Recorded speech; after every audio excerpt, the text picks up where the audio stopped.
Old Testament Religion by B.B. Warfield. Psalm 51:12. Restore unto me the joy of thy salvation. And David said unto Nathan, I have sinned against the Lord. And Nathan said unto David, The Lord also hath put away thy sin. It may almost seem that David escaped from his crime too easily. We may read the narrative and fail to observe the signs of that deep contrition which such hideous wickedness, when once recognized, surely must engender. There is the story of the sin drawn in all its shocking details. Then Nathan comes in with his beautiful apologue of the ewe lamb and its pungent application. And then we read simply, And David said unto Nathan, I have sinned against the Lord. And Nathan said unto David, The Lord also hath put away thy sin. After that comes only the story of how the child of sin was smitten, and how David besought the Lord for its life and finally acquiesced in the divine judgment.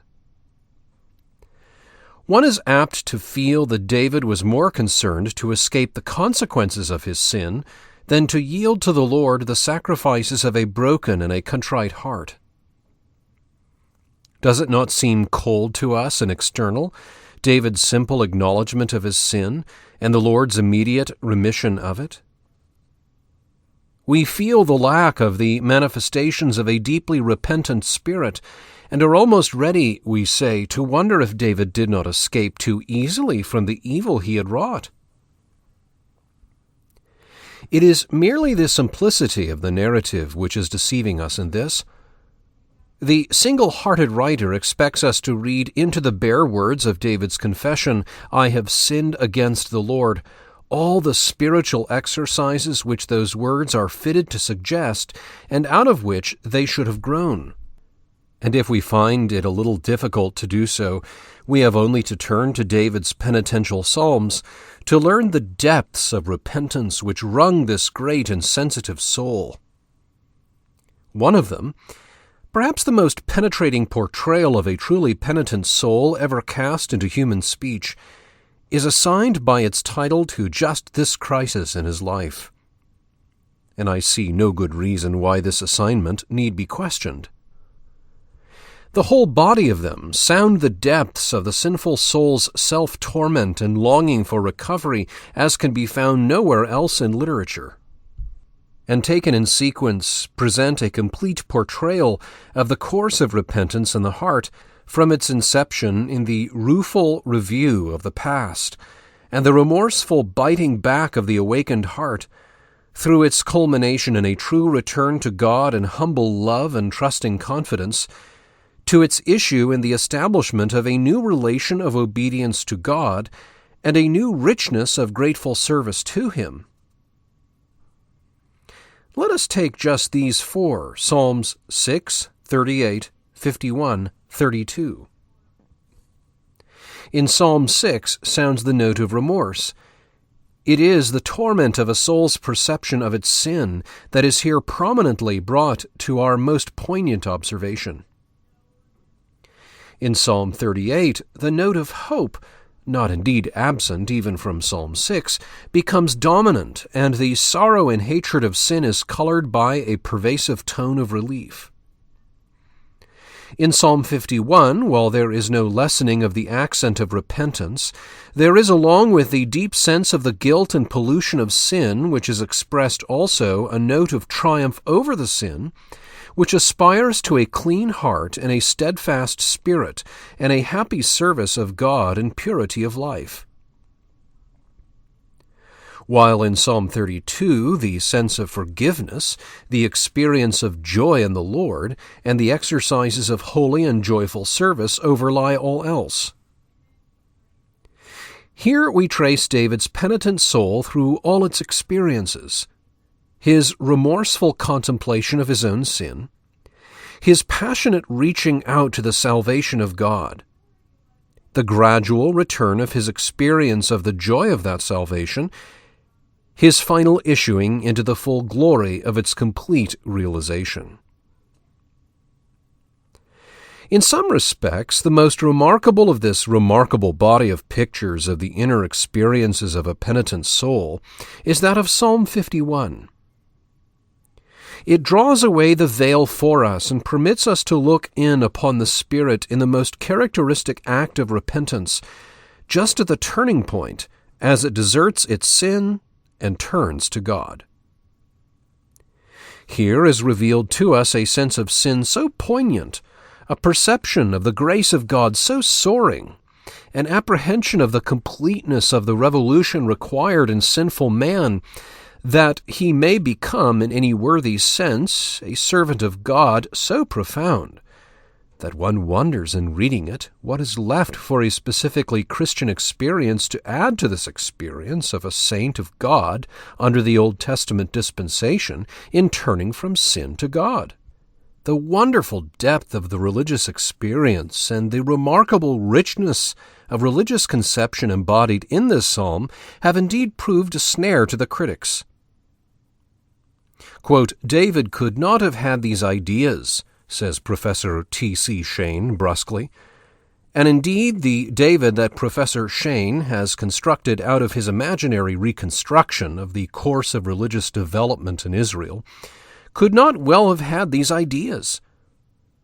These are distinctively Christian ideas that the psalm sets forth, and they could not have grown up of themselves in a purely natural heart. And therein lies one of the values of the psalm to us. It reveals to us the essentially Christian type of the religion of Israel. It opens to our observation the contents of the mind and heart of a Spirit-led child of God in the ages agone, and makes us to know the truly Christian character of his experiences in his struggle with sin, and his aspirations towards God, and thus also to know the supernatural leading of God's people through all ages.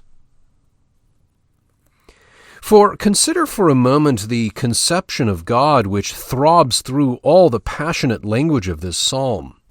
A God of righteousness, who will not look upon sin with allowance. Nay, who directs all things, even the emergence of acts of sin in his world, so that he may not only be just, but also may be justified when he speaks and clear when he judges. A God of holiness whose spirit cannot abide in our impure hearts. A God of unbounded power who governs the whole course of events in accordance with his own counsels. But, above all, a gracious God, full of loving kindness, abundant in compassion, whose delight is in salvation. There is nothing here which goes beyond the great revelation of Exodus 34:6, a God full of compassion and gracious, abundant in loving kindness and truth, keeping loving kindness for thousands, forgiving iniquity and transgression and sin. Indeed, the language of the psalm is obviously modeled on this of Exodus. But here it is not given from the lips of Jehovah, proclaiming his character, but returned to us from the heart of the repentant sinner, recounting the nature of the God with whom he has to do. And what a just and profound sense of sin is revealed to us here. The synonymy of the subject is almost exhausted in the effort to complete the self-accusation. My transgression, my iniquity, my sin. I have been in rebellion against God. I have distorted my life. I have missed the mark. I have, to express it all, done what is evil in thy sight, in the sight of thee, the standard of holiness, the hypostatized law of conduct. And these acts are but the expression of an inner nature of corruption, inherited from those who have gone before me. It was in iniquity that I was born, in sin that my mother conceived me. Shall a pure thing come from an impure? Nay, my overt acts of sin are thought of, not in themselves, but as manifestations of what is behind and within. thrown up into these manifestations and act in thine own ordinance, for no other cause than that thy righteous condemnation on me may be justified and thy judgment be made clear. For it is not cleanness of act merely that thou dost desire, but truth in the inward parts and wisdom in the hidden parts.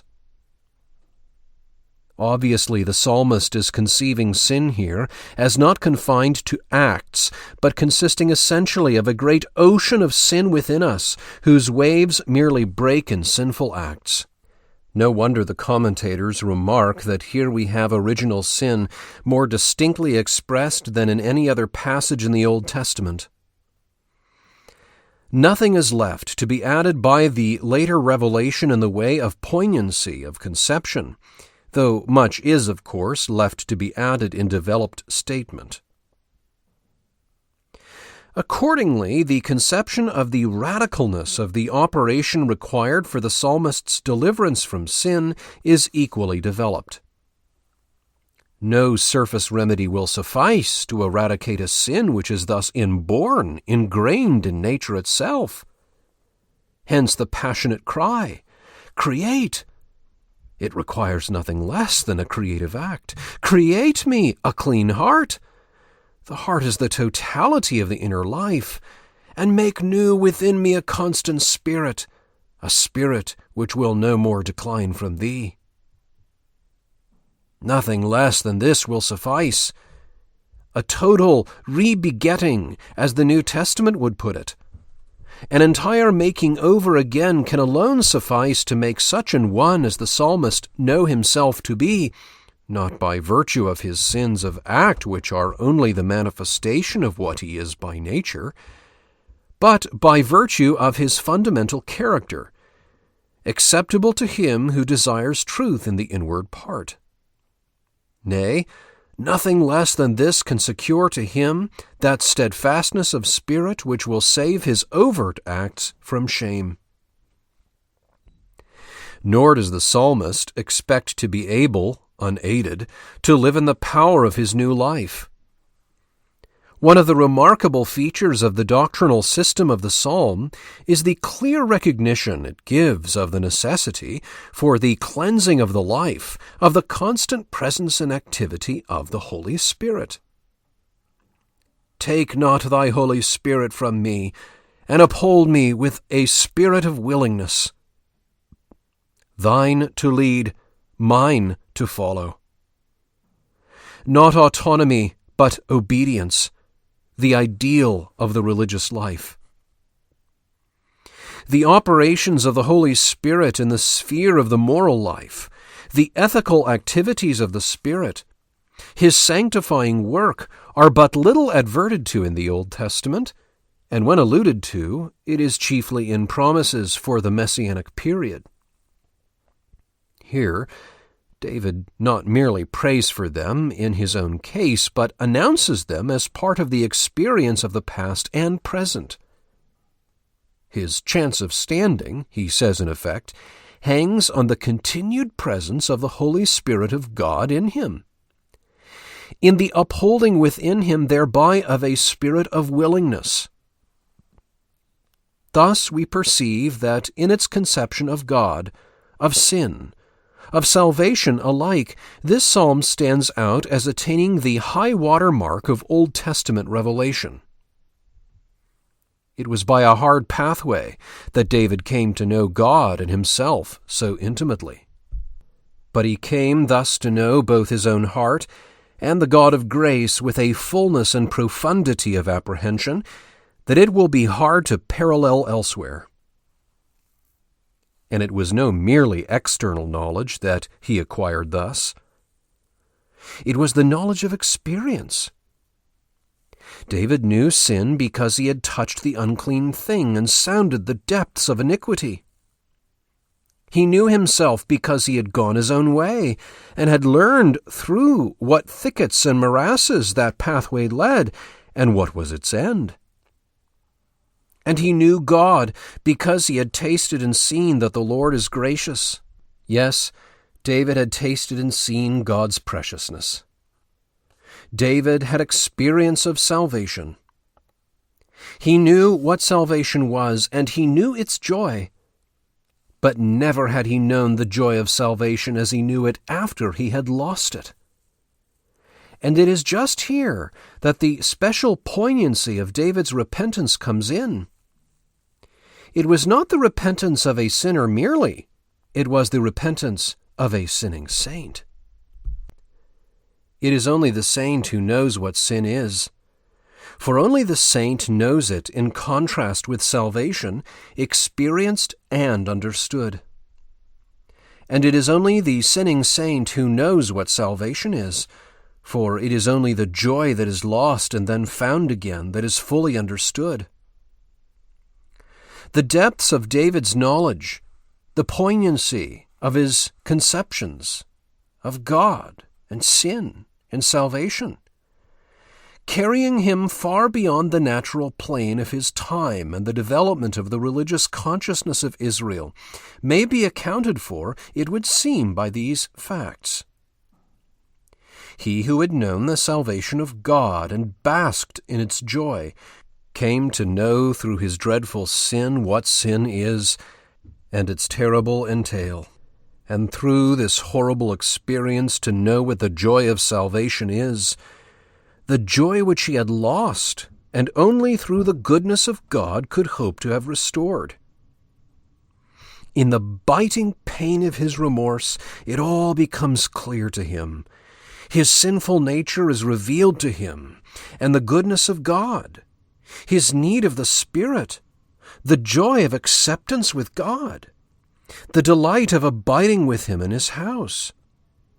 Hence his profound disgust at himself, his passionate longing for that purity without which he could not see God, and hence his culminating prayer, "Restore unto me the joy of thy salvation."